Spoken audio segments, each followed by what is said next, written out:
విద్యుత్ సంస్థల్లో పనిచేస్తున్న ఆర్టిజన్ కార్మికులను వెంటనే కన్వర్షన్ చేయాలని తెలంగాణ విద్యుత్ ఆర్టిజన్ కార్మికుల ఐక్యవేదిక జిల్లా చైర్మన్ సుధాకర్ డిమాండ్ చేశారు.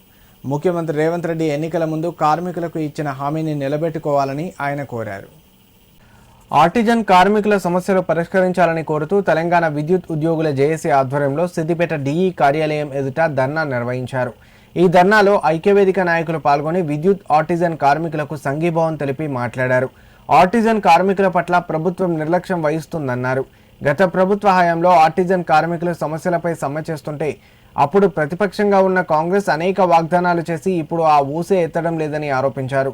ప్రభుత్వం వెంటనే స్పందించి ఆర్టిజన్ కార్మికుల సమస్యలు పరిష్కరించాలని, లేని పక్షంలో సమ్మె తప్పదని హెచ్చరించారు. ఈ కార్యక్రమంలో జేఏసీ నాయకులు విష్ణు, కనకరాజు పాల్గొన్నారు. ఈ నెల 26 తారీఖు ఇప్పుడు జరగబోయే 30 తారీఖు ధర్నా ప్రోగ్రామ్స్ చేస్తున్నాము. 2వ తారీఖు వంట వారకు, 7వ తారీఖు వరంగల్లో భారీ బహిరంగ సభ, 8వ తారీఖు నుంచి ఇది సమ్మెలకు నిర్వాధిక సమ్మెలకు దిగడానికి కార్మికులంతా సిద్ధమైనారు.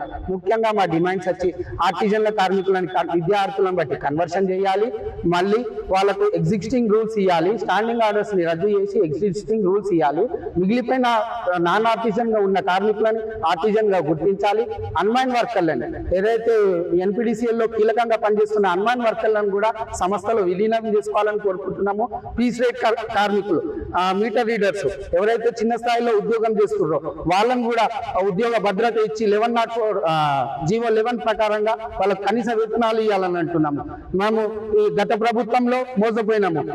పర్మనెంట్ చేస్తామని గత ప్రభుత్వం చెప్పింది, మాకు పర్మనెంట్ చేస్తామని ఆర్టిజన్ గా వాళ్ళు ఎటు కాకుండా చేసి పెట్టేసిరు. స్టాండింగ్ ఆర్డర్స్ అని బ్రిటిష్ కాలం నాటి చట్టాలను తెచ్చి మా పైన రుద్దిరు. ఇప్పుడు 8 ఏళ్ళైంది ఆర్టిజన్ కార్మికుడు ప్రమోషన్ లేదు, ఏమి లేకుండా అయోమయం పరిస్థితిలో ఉన్నాడు. అంటే వీటన్నిటికి కారణం మాకు ఎగ్జిస్టింగ్ రూల్స్ ఉన్న సర్వీస్ రూల్స్ కావాలి. ఇది ఇస్తే కార్మికులందరికీ సమస్య పరిష్కారం అవుతుంది. తెలంగాణ 9 యూనియన్లతో ఏర్పడినటువంటి తెలంగాణ రాష్ట్రంలో తెలంగాణ విద్యుత్ artisan employee joint action committee ఆధ్వర్యంలో గత సంవత్సర కాలంగా మేము పోరాటాలు చేస్తూ ఉన్నాం.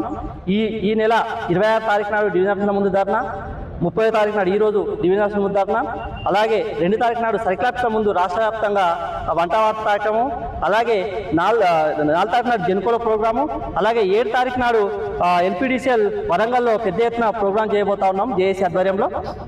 ముఖ్యంగా ఆర్టిజన్ల యొక్క ప్రధాన డిమాండ్లు ఏంటంటే ఆర్టిజన్లకు కన్వర్షన్ చేయాలి. వేతనాలు పెంచుకొని అడగట్లేదు, మేము ఓన్లీ కన్వర్షన్ అడుగుతున్నాం. ఎగ్జిస్టింగ్ రూల్స్ మాకు అమలు చేయాలని కోరుతా ఉన్నాం. అలాగే ఈ సంస్థలో మిగిలిపోయిన నాన్ ఆర్టిజన్లు, వాళ్ళు ఆర్టిజన్ కావాల్సిన వాళ్ళు ఆర్టిజన్ కాకుండా మిగిలిపోయారు, వాళ్ళని ఆర్టిజన్లో గుర్తించాలని అడుగుతా ఉన్నాం. అలాగే ఈ సంస్థలో మిగిలినటువంటి అన్మాన్ కార్మికులు, వాళ్ళు ఈ వ్యవస్థకు వెన్నుపూసలాగా పనిచేస్తా ఉన్నారు. అన్మాన్ కార్మికుల్ని ఆర్టిజన్లో గుర్తించాలని కోరుతా ఉన్నాం. అలాగే పీస్టేట్ కార్మికులకి జీవో 11 ప్రకారం వాళ్ళకు వేతనాలు ఇవ్వాలని కోరుతా ఉన్నాం. ఈ ప్రధాన డిమాండ్లతోటి రాష్ట్ర వ్యాప్తంగా గత 6 రోజులు, అలాగే ఈ వచ్చే నెల 8 తారీఖు నాడు వీటన్నిటికీ యాజమాన్యం స్పందించకపోతే వచ్చే నెల 8 తారీఖు 9 గంటల నుంచి మేము సమ్మెలోకి పోవడం కోసము ఈ రాష్ట్రంలో పనిచేస్తున్న 23,000 మంది కార్మికులు సిద్ధంగా ఉన్నారని ఈ యాజమాన్యానికి ప్రభుత్వానికి తెలియజేస్తా ఉన్నాం.